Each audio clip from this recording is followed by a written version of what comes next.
Hello buddies and welcome to new podcast of Bookers. Hope you be great. First of everything, I should ask you that if you like, please subscribe and like my channel because it can be very helpful for me to continue my way. Thank you so much and go for chapter 5. As winter drew on, Molly became more and more troublesome. She was late for work every morning and excused herself by saying that she had overslept, and she complained of mysterious pains, although her appetite was excellent. On every kind of pretext, she would run away from work and go to the drinking pool, where she would stand foolishly gazing at her own reflection in the water. But there were also rumors of something more serious. One day, as Molly strolled blithely into the yard, flirting her long tail and chewing at a stalk of hay, Clover took her aside. "Molly," she said, "I have something very serious to say to you. This morning I saw you looking over the hedge that divides Animal Farm from Foxwood. One of Mr. Plinkton's men was standing on the other side of the hedge, and I was a long way away. But I am almost certain I saw this. He was talking to you, and you were allowing him to stroke your nose. What does that mean, Molly? What does that mean?" "And I wasn't. It's not true," cried Molly, beginning to prance about and podge around. "Molly, look me in the face. Do you give me your word of honor that man wasn't stroking your nose?" "It isn't true," repeated Molly, but she could not look Clover in the face. And in the next moment she took to her heels and galloped away into the field. A thought struck Clover. Without saying anything to the others, she went to Molly's stall and teared over the straw with her hoof. Hidden under the straw was a little pile of lump, sugar, and several bunches of ribbon of different colors. 3 days later, Molly disappeared. For some weeks, nothing was known of her whereabouts. Then the pigeons reported that they had seen her on the other side of Wellington. She was between the shafts of a smart dog cart, painted red and black, which was standing outside a public house. Fat, red-faced man in check breeches and gaiters, who looked like a publican, was stroking her nose and feeding her with sugar. Her coat was newly clipped and she wore a scarlet ribbon round her forelock. She appeared to be enjoying herself. So the pigeon said, none of the animals ever mentioned Molly again. There came bitterly hard weather. The earth was like iron, and nothing could be done in the fields. Many meetings were held in the big barn, and the pigs occupied themselves with planning out of the work of the coming season. It had come to be accepted that the pigs, who were manifestly cleverer than the other animals, should decide all questions of farm policy. Through their decisions had to be ratified by a majority vote. This arrangement would have worked well enough if it hadn't been for the disputes between Snowball and Napoleon. These two disagreed at every point where disagreement was possible. If one of them suggested sowing a bigger acreage with barley, the other was certain to demand a bigger acreage of oats. And if one of them said that such and such a field was just right for cabbages, the other would declare that it was unless for anything except roots. Each had his own following, and there were some violent debates. At the meetings, Snowball often won over the majority by his brilliant speeches, but Napoleon was better at canvassing support for himself in between times. He was especially successful with the sheep. Of late, the sheep had taken to bleating 4 legs good, 2 legs bad, both in and out of season, and they often interrupted the meeting with these. It was noticed that they were especially liable to break into 4 legs good, 2 legs bad at crucial moments in Snowball's speeches. Snowball had made a close study of some back numbers of the farmer and stock breeder which he had found in the farmhouse, and was full of plans for innovations and improvements. He talked largely about field drains, silage, and basic slag, and had worked out of a complicated scheme for all the animals to drop their dung directly in the fields at a different spot every day, to save the labor of cartage. Napoleon produced no schemes of his own, but said quietly that the Snowballs would come to nothing, and seemed to be biding his time. But of all their controversies, none was so bitter as the one that took place over the windmill. In the long pasture, not far from the farm buildings, there was a small knoll which was the highest point on the farm. After surviving the Gironde, Snowball declared that this was just a place for a windmill, which could be made to operate a dynamo and supply the farm with electrical power.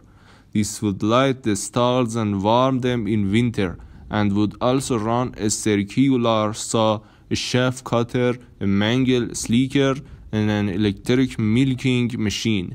The animals had never heard of anything of this kind before, for the farm was an old-fashioned one and had only the most primitive machinery, and they listened in astonishment while Snowball conjured up pictures of fantastic machines which would do their work for them while they grazed at their ease in the fields, or improved their minds with reading and conversation. Within a few weeks, Snowball's plans for the windmill were fully worked out. The mechanical details came mostly from 3 books which had belonged to Mr. Jones. 1,000 useful things to do about the house, every man his own bricklayer, and electricity for beginners. Snowball used as his study a shed which had once been used for incubators and had a smooth wooden floor suitable for drying on. He was closeted there for hours at a time, which his books held open by a stone, and with a piece of chalk gripped between the knuckles of his trotter. He would move rapidly to and fro, drawing in line after line, and uttering little whimpers of excitement. Gradually, the plans grew into a complicated mess of cranks and cogwheels, converting more than half the floor, which the other animals found completely unintelligible, but very impressive. All of them came to look at the Snowball's drawings at least once a day. Even the hens and dogs came, and were at pains not to treat it on the check marks. Only Napoleon held aloof. He had declared himself against the windmill from the start. One day, however, he arrived unexpectedly to examine the plans.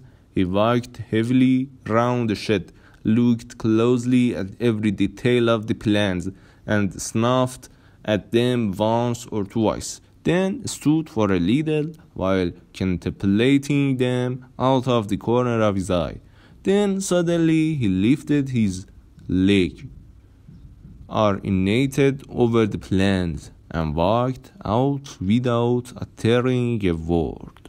The whole farm was deeply divided on the subject of the windmill. Snowball didn't deny that to build it would be a difficult business. Stone would have to be carried and built up into walls. Then the sails would have to be made, and after that there would be need for dynamos and cables. How these were to be procured, Snowball didn't say, but he maintained that it could all be done in a year, and their father thereafter. He declared so much labor would be saved that the animals would only need to work 3 days a week. Napoleon, on the other hand, argued that the great need of the moment was to increase food production, and that if they wasted time on the windmill, they would all starve to death. The animals formed themselves into 2 factions under the slogan "Vote for Snowball" and the 3-day week, and "Vote for Napoleon" and the Fool Manager. Benjamin was the only animal who didn't side with either faction. He refused to believe either that food would become more plentiful or that the windmill would save work. Windmill or no windmill, he said, life would go on as it had always gone. That is, badly. From the disputes over the windmill, there was the question of the defense of the farm. It was fully realized that though the human beings had been defeated in the Battle of the Cochet, they might make another and more determined attempt to recapture the farm and reinstate Mr. Jones.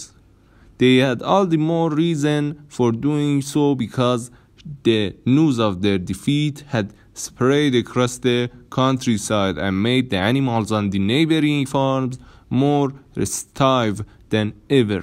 As usual, Snowball and Napoleon were in disagreement. According to Napoleon, what the animals must do was to produce firearms and train themselves in the use of them. Into a Snowball, they must send out more and more pigeons and stir up rebellion among the animals on the other farms. Divan argued that if they couldn't defend themselves, they were bound to be conquered. The other argued that if rebellions happened everywhere, they would have no need to defend themselves. The animals listened first no to Napoleon, then to Snowball, and couldn't make up their minds which was right. Indeed, they always found themselves in agreement with the one who was speaking at the moment. At last, the day came when Snowball's plans were completed. At the meeting on the following Sunday, the question of whether or not to begin work on the windmill was to be put to the vote. When the animals had assembled in the big barn, Snowball stood up and, though occasionally interrupted by bleating from the sheep, set forth his reasons for advocating the building of the windmill. Then Napoleon stood up to reply. He said very quietly that the windmill was nonsense and that he advised nobody to vote for it, and promptly sat down again. He had spoken for barely 30 seconds and seemed almost indifferent as to the effect he produced. Snowball sprang to his feet and, shutting down the sheep, who had begun bleating again, broke into a passionate appeal in favor of the windmill. Until now, the animals had been about equally divided in their sympathies, but in a moment Snowball's eloquence had carried them away. In glowing sentences, he painted a picture of Animal Farm as it might be when sordid labor was lifted from the animals' backs. Imagination had now run far beyond chaff cutters and turnip slicers. Electricity, he said, could operate threshing machines, plugs, harrows, rollers, and reapers, and binders, besides supplying every stall with its own electric light, hot and cold water, and an electric heater. By the time he had finished speaking, there was no doubt as to which way the vote would go. But just at this moment, Napoleon stood up and, casting a peculiar sidelong look at Snowball, uttered a high-pitched whimper of a kind no one had ever heard him utter before. At this, there was a terrible boing sound outside, and 9 enormous dogs wearing brass-studded collars came bounding into the barn. They dashed straight for Snowball, who only sprang from his placed jaws in time to escape their snapping jaws. In a moment, he was out of the door, and they were after him.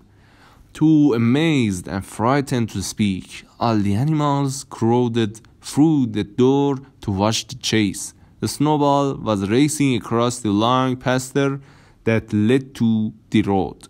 He was running as only a pig can run, but the dogs were close on his heels. Suddenly, he slipped, and it seemed certain that they had him. Then he was up again, running faster than ever. Then the dogs were gaining on him again.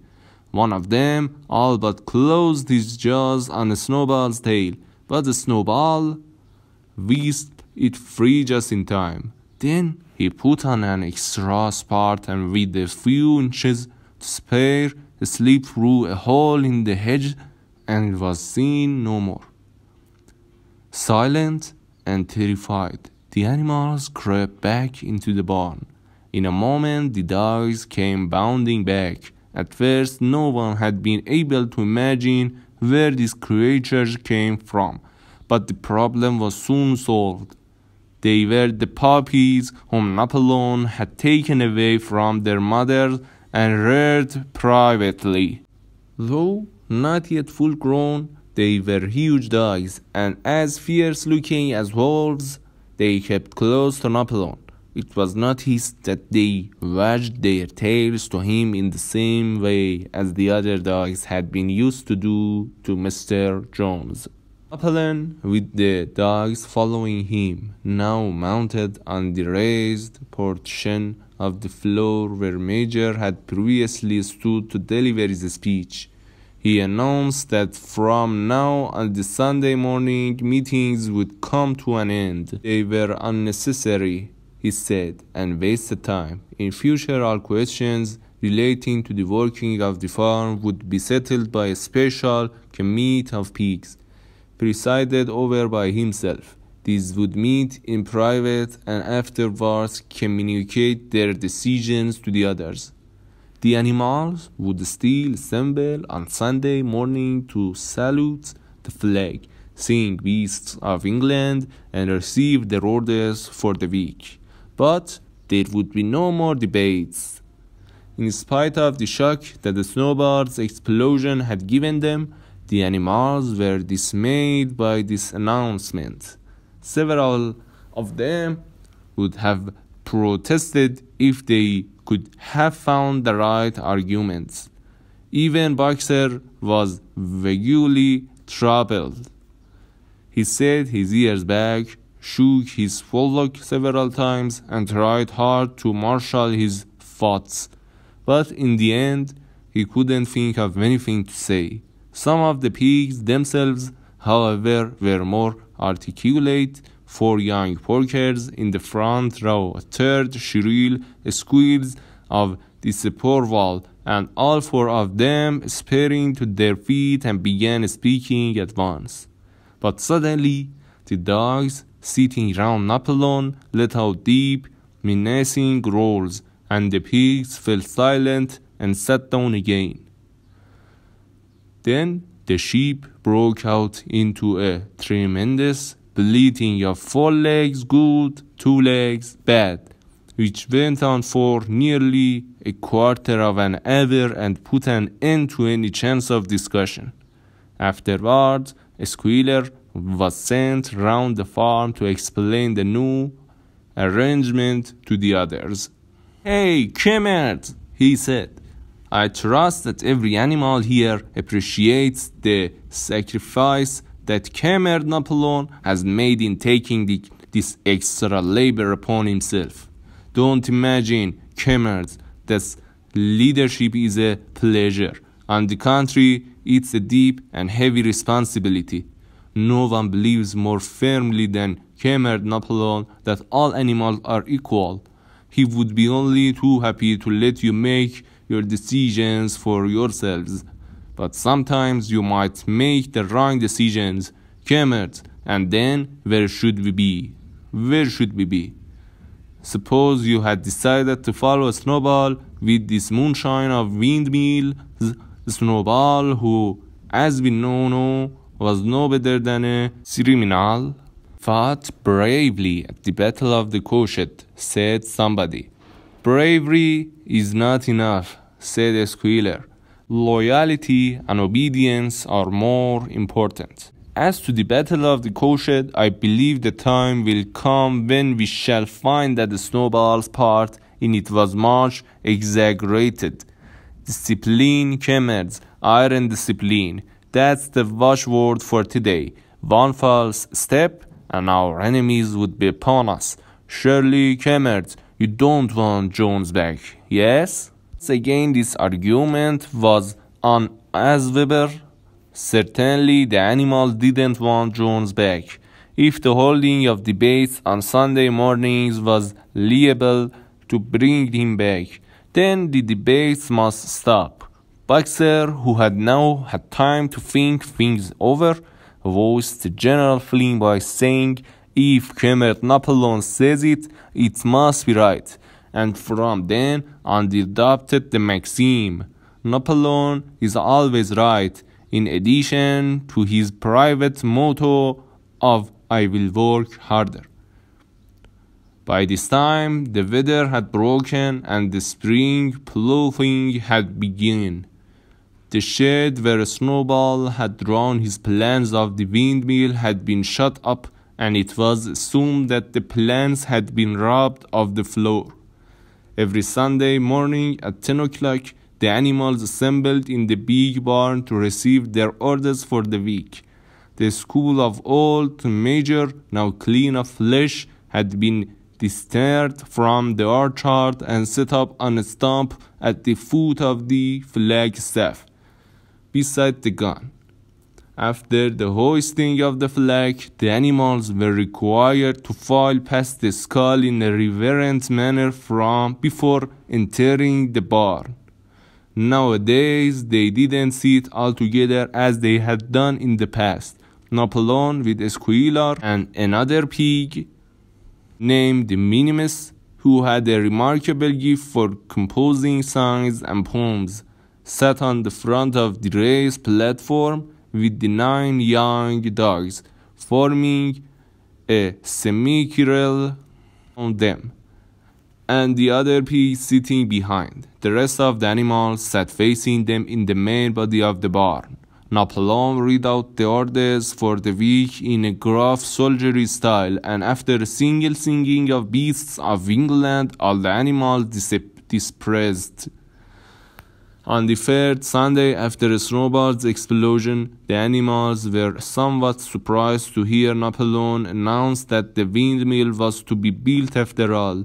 He didn't give any reason for having changed his mind, but merely warned the animals that this extra task would mean very hard work. It might even be necessary to reduce their rations. The plans, however, had all been prepared, down to the last detail. A special committee of pigs had been at work upon them for the past 3 weeks. The building of the windmill with various other improvements was expected to take 2 years. That evening, a squealer explained privately to the other animals that Napoleon had never in the reality been opposed to the windmill.